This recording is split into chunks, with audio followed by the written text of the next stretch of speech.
ప్రేక్షకులకి ఆ లలితాంబిక అమ్మవారి యొక్క అనుగ్రహం పరిపూర్ణంగా కలగాలని మనస్ఫూర్తి కోరుకుంటూ మనం ఈరోజు ఆగస్టు మాసంలో ద్వాదశ లగ్నాల వారికి మరియు రాసుల వారికి ఏ విధంగా ఉండబోతుంది, ఎటువంటి విషయాల పట్ల మీరు జాగ్రత్త వహించాలి, మరియు ఏ దేవతారాధన చేసుకోవాలి, ఏ విషయాల్లో బాగా కలిసి వస్తుంది అనేటువంటి విషయాలు చెప్తుంది నేనైనప్పటికీ కూడా చెప్పేసిన సాక్షాత్ లలిత అమ్మవారిగా భావిస్తూ, ముందుగా అసలు గ్రహస్థితి ఎలా ఉంది.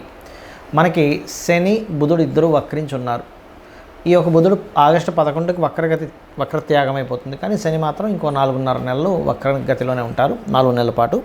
అలాగే రాహు కుంభంలోని, వక్రించిన శని మీనంలోని, అదేవిధంగా గురువు శుక్రుడు మిథున రాశుల్లో, రవి కర్కాటకంలో 17వ తేదీ వరకు ఉండి 17వ తేదీ నుంచి కర్కాటక నుంచి సింహంలోకి మారుతాడు. బుధుడు కర్కాటకంలో ఉండి ఇందాక నేను చెప్పినట్టుగా వక్రించి ఉన్నాడు. బుధుడు 11వ తేదీ వరకు వక్రించి ఉండి 11 తర్వాత స్ట్రైట్ అవుతాడు. అంటే వక్రించి ఉన్నప్పుడు తన ఓన్ హౌస్ మీద తన యొక్క ఎఫెక్ట్ పడుతుంది. కన్యా మనకి సింహంలో కేతు ఉన్నాడు. ఇక ఈ చంద్రుడు కనుక చూసుకుంటే 1వ తేదీ నుంచి కనుక చూసుకుంటే తులారాశి నుంచి మరలా ఒక 12 రాశులు తిరుగుతాడు ఈ నెల, తులారాశి నుంచి మొదలుపెట్టి. సో ఈ యొక్క గ్రహస్థితిని అనుసరించి ఎవరెవరికి ఎలా ఉంటుంది అనేటువంటి విషయాలు మనం ఇప్పుడు తెలుసుకుందాం. సింహలగ్నము, సింహరాశి. సింహం వారికి ఇంతకాలం లగ్నంలో కుజుడు ఉండి ఇప్పుడు మారాడు. చెప్పాలంటే ఈ కుజుడు యొక్క మార్పు అనేటువంటిది ప్రధానంగా మీకు కొంతవరకు రిలీఫ్ అనేటువంటిది జరుగుతుంది. అదే కాకుండా మనకి రవి కూడా 17వ తేదీ నుంచి వస్తున్నాడు కాబట్టి కీర్తి యోగాన్ని ఇస్తున్నాడు. పేరు ప్రఖ్యాతలు రావడం అనేటువంటిది ఖచ్చితంగా జరుగుతుంది. కాకపోతే మీకు లగ్నంలో కేతు ఉన్నట్టే సప్తమంలో రాహు ఉండి, సప్తమాధిపతి 6, 7 అధిపతి వక్రించి మళ్ళీ సప్తమంలోకి వస్తున్నాడు. కాబట్టి మీరు వివాహ నిర్ణయాలు తీసుకునేటువంటి అంశంలోని, పార్ట్నర్షిప్స్ చేసేటువంటి అంశాల్లోని చాలా జాగ్రత్తగా ఉండండి. కుటుంబ సభ్యుల మధ్యని కొన్ని ఘర్షణలు ఏర్పడతాయి. 2వ స్థానంలో ఉండేటువంటి కుజుడు ఉన్న నక్షత్రము, కుజుడు ఆ ఫలితాలను ఇస్తున్నాడు. మరియు వ్యాపార లాభాలు, వ్యాపారం విషయంలో అనుకూలత చాలా బాగుంది చెప్పాలంటే. కాకపోతే మీరు ఎట్టి పరిస్థితుల్లోని 3, 4 తేదీల్లో మీరు ఇన్వెస్ట్మెంట్స్ అస్సలు ఎట్టి పరిస్థితుల్లో చెయ్యకండి. 3, 4 తేదీలు. అదేవిధంగా ఈ 10, 11 తేదీల్లో ఎట్టి పరిస్థితుల్లో మీరు వివాహ సంబంధించిన విషయంలో నిర్ణయాలు కానివ్వండి, జీవిత భాగస్వామికి సంబంధించిన విషయంలో నిర్ణయాలు కానివ్వండి, వివాహ నిర్ణయాలు కానివ్వండి, పార్ట్నర్షిప్స్తో సంబంధించిన నిర్ణయాలు కానివ్వండి, సమాజంలో మీరు ఏదైనా ఒక మెసేజ్ ఇస్తున్నారు లేకపోతే అటువంటి విషయాల్లో కానివ్వండి కాస్త జాగ్రత్తగా ఉండాలి. మరియు 12, 13 తేదీలు కొంచెం కొన్ని యాన్స్టర్స్ ప్రాపర్టీ సంబంధించిన విషయంలో ఉన్నటువంటి కొన్ని చిక్కులు క్లియర్ అవ్వడానికి సూచిస్తుంది చెప్పాలంటే. మరియు అదేవిధంగా ఉద్యోగంలో గ్రోత్ అనేటువంటిది ఈ మంత్లో ఉంది. అందులో ముఖ్యంగా teaching related, accounts related, marketing related రంగాల్లో ఉండేటువంటి వారికి చాలా అనుకూలంగా ఉంది చెప్పాలంటే ఇప్పుడు ఉన్నటువంటి గ్రహస్థితి.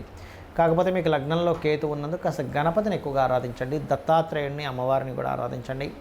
వీలైనంత మట్టుకు కొంతమంది కుదిరిపోతుంది సంబంధం, ఏమండి అయిపోయిందండి ఇప్పుడు మీరేమో ఇలా అంటున్నారు, సప్తమంలో రాహు శని వస్తున్నారు అంటున్నారు అనేవాళ్ళు చండీ హోమం చేయించుకోండి, లేదా చండీ పారాయణం చేయించుకోండి. కొంతమంది ధనం ఉన్నవారు శతచండీ కూడా చేయించుకుంటారు, బట్ మీరు చేయించుకోండి ముఖ్యంగా.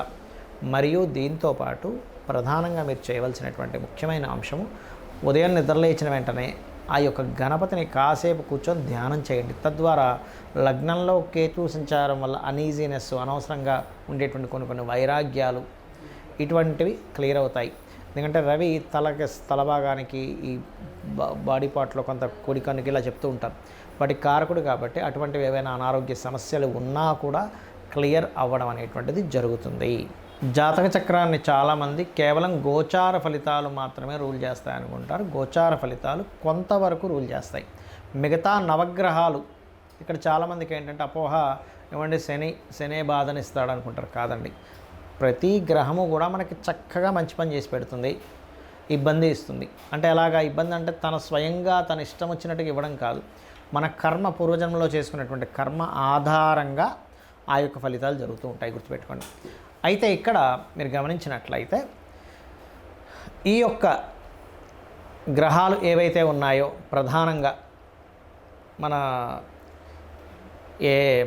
చూసుకోండి, మనకి నవగ్రహాలు రవి నుంచి కేతువు వరకు ఆ ఉన్న కండిషన్ బట్టి, అంటే ఉదాహరణకి మీరు లైఫ్లో ఎప్పుడు బాగా డిప్రెస్గా ఉంటున్నారు, ఎదగలేకపోతున్నారు అంటే మొట్టమొదటిగా మీ లగ్నాధిపతి ఎవరో గుర్తించండి.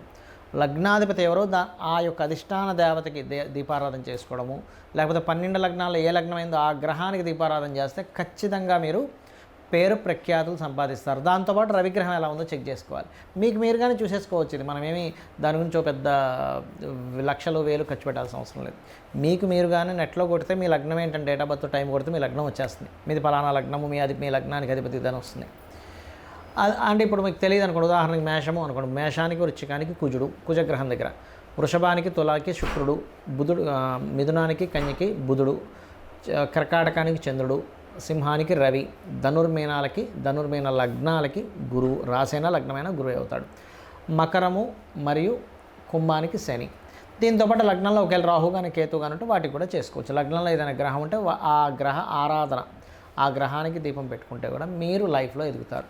అదేవిధంగా మీ ధనాధిపతి ఎవరు, ఎంతసేపు ఎల్నాడ్సిని వచ్చిందండి, కాల్సప యోగం ఉందండి అందుకే నేను ధనం సంపాదించట్లేదు కాదు. మీకు లక్ష్మీ యోగాలు, ధనయోగాలు ఎంత ఉన్నాయి, ఏ మార్గంలో వెళ్తే మీరు చక్కగా ధనాన్ని సంపాదించి మీ యొక్క జీవితాన్ని ఉద్ధరించుకోగలుగుతారు, పేరు ప్రఖ్యాతులు తెచ్చుకోగలుగుతారు అనేది మీ ధనాధిపతి, పంచమాధిపతి, భాగ్యాధిపతి, లాభాధిపతి, దశమాధిపతి వీటిని చూసుకోవాలి.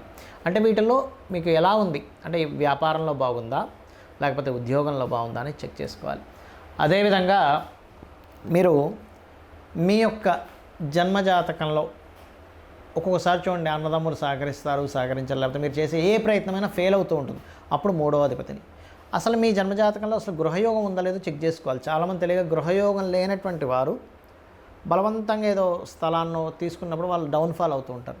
అలా లేనప్పుడు మీ జీవిత భాగస్వామి లేదా మీ పిల్లల పేర్ల మీద కొనుక్కోవాలి. వెహికల్ కొనుక్కున్నా దాని ఎఫెక్ట్ చూపిస్తూ ఉంటుంది, గుర్తుపెట్టుకోండి. ఒక యోగం ఎప్పుడు తీసుకోవాలనేది ఒక ఎత్తు అయితే ఉంటే కనుక అందులో ఏ ఫేసింగ్ తీసుకోవాలి, ఫేసింగ్ ఈజ్ మోస్ట్ ఇంపార్టెంట్. ఇక్కడ 4 ఉండేటువంటి ఈస్ట్ వెస్ట్ నార్త్ సౌత్ 4 మంచివే, కానీ మీకు ఏది పనికి వస్తుంది ఈజ్ మోస్ట్ ఇంపార్టెంట్. అదేవిధంగా సంతాన అభివృద్ధికి ఏం చేయాలి, మీకు వివాహ సంబంధించిన సమయాలు ఎప్పుడు కరెక్ట్గా ఉన్నాయి, ఎప్పుడు సరైన సమయాలు కదా తెలుసుకొని వివాహం చేయాలి. ఊరికే పాయింట్లు కలిసాయి ముహూర్తాలు పెట్టేసుకుందాం ఇవి కాదండి, గుర్తుపెట్టుకోండి. అలాగే ఆకస్మిక సంఘటనలు మీ లైఫ్లో ఏమైనా ఉన్నాయా, మీ అష్టమాధిపతి చెప్తాడు. అష్టమాధిపతి ఎంత పాడైతే ఆకస్మిక సంఘటనలు ఎక్కువ జరుగుతుంటాయి వాళ్ళ లైఫ్లో. 9th లార్డ్ అంటే మీ యొక్క భాగ్యాధిపతిని బట్టి మీ తండ్రులు గురువుల యొక్క సపోర్టు, దైవానుగ్రహం 9వ స్థానంలో ఉంటుంది. వృత్తి 10వ స్థానం. ఎక్కడ వృత్తి చేయాలి, ఇక్కడ విదేశాల్లోనో వేరే రాష్ట్రంలోకి వెళ్తే సెట్ అవుతుంది అనేది మీ పర్సనల్ చార్ట్లో ఉంటుంది.